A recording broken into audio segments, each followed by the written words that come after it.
مصطفیٰ نواز کھوکھر صاحب آپ سے شروع کیے دیتے ہیں کہ جو شرائط ہیں یہ ٹی ٹی پی کا معاہدہ ہے، حکومت پاکستان ریاست پاکستان یہ معاہدہ کر رہی ہے اور اعتراض ضرور آیا اپوزیشن کی طرف سے، لیکن آپ کیسے دباؤ ڈال سکتے ہیں کہ اپوزیشن کی بات مانی جائے اور ان جو شرائط ہیں ان کے اوپر عملداری کس طرح سے ممکن ہو پائے گی؟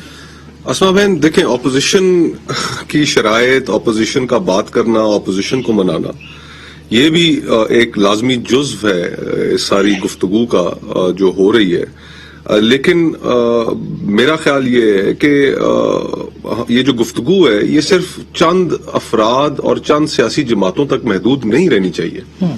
سب سے پہلی چیز تو یہ کہ یہ گفتگو پارلیمان کے اندر پارلیمنٹ کے فورم پہ ہونا چاہیے، نہ کہ ایک محدود نیشنل سیکیورٹی کمیٹی کی میٹنگ میں آپ یہ گفتگو کریں۔ عوام کو جاننے کا حق حاصل ہے کہ یہ کیا گفتگو ہو رہی ہے، اور اس گفتگو پر عوام کا ریئیکشن وہ جاننا سب سے زیادہ ضروری ہے۔ ہم نے پچھلے ان 2 دہائیوں میں دہشت گردی کے خلاف جنگ میں بہت بڑی قربانیاں دی ہیں۔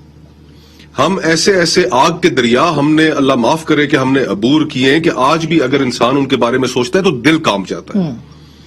تصور انسان نہیں کر سکتا کہ آج بھی جو سانحہ اے پی ایس کے شہداء ہیں، جو ان کی فیملیز ہیں، کہ وہ کس کرب سے آج بھی گزر رہی ہوں گے۔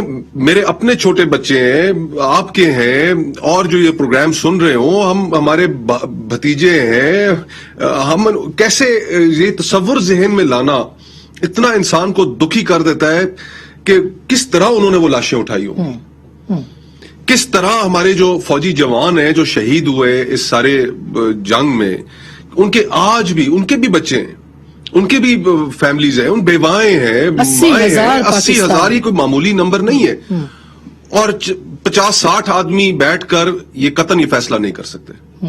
یہ فیصلہ کوئی ایک ادارہ بھی نہیں کر سکتا، یہ فیصلہ عوام کا فیصلہ ہوگا کہ عوام کیا ان کو معاف کرنے پہ ان ظالموں کو تیار ہے یا نہیں ہے۔ یہ فیصلہ عوام، مجبوری کیا ہے؟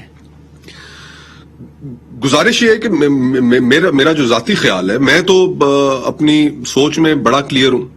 ایک آرگیومنٹ یہ پیش کیا جاتا ہے کہ جی کہ ریاست جو ہے وہ حالت جنگ میں نہیں رہ سکتی۔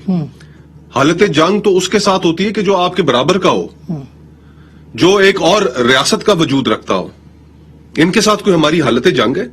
یہ تو ایک گروپ ہے، جس گروپ کو ہم نے ہماری سیکیورٹی فورسز نے بڑی بھرپور انداز میں جس کی کمر توڑی ہے۔ بالکل، ہماری ساتوں کی ساتوں جو ٹرائبل ایجنسیز تھیں، ان سب میں انہیں آپریشن کرنا پڑا، انہوں نے کیا، بہادری کے ساتھ کیا، اور وہاں سے انہیں نکال کے باہر ریٹ قائم کی، وہاں پہ ریٹ قائم کی۔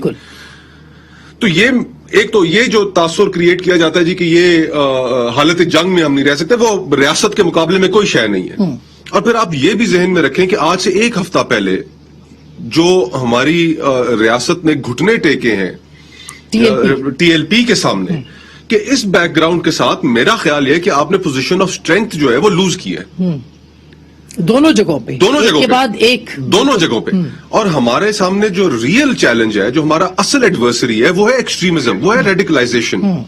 کہ ہم نے تو اسما بہن وہ وقت بھی دیکھا ہے اس ملک کے اندر کہ جہاں پر جب یہ دھماکے شروع ہوئے تو لوگ انیشلی لوگوں نے ماننے سے انکار کر دیا کہ یہ مسلمان نہیں ہو سکتے، یہ جو خودکش دھماکے کر رہے ہیں، اسلام میں تو خودکشی حرام ہے۔ بالکل بالکل۔ پھر پتہ چلا کہ نہیں، یہ تو سارے اپنے ہی لوگ ہیں۔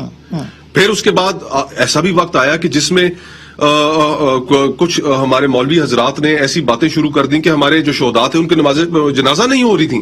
ہم نے وہ دریا بھی عبور کیا، ہم نے وہ مراحل بھی طے کیے۔ تو بحیثیت قوم نیشنل ایکشن پلان بنا، عسکری اور قومی قیادت جو تھی پاکستان بھر کی، پہلی بار آئین کے بعد 73 کے اکٹھے ہوئے سب، تو ہم ایک بڑے مراحل طے کر کے آئے ہیں۔ اور اس موقع پہ میرے ذاتی خیال میں تو کم از کم فورگیو یہ حق ظاہری طور پر ورثاء کے پاس بھی ہے، ان کی رائے اس معاملے میں کیا ہے، اور اگر کنسنسس اور رائے یہ بنتی ہے کہ جی ان کو معاف کر دینا چاہیے مجموعی طور پہ، تو میں اس احترام میں خاموش تو ہو جاؤں گا، لیکن میری رائے میں ان کو معاف نہیں کرنا چاہیے۔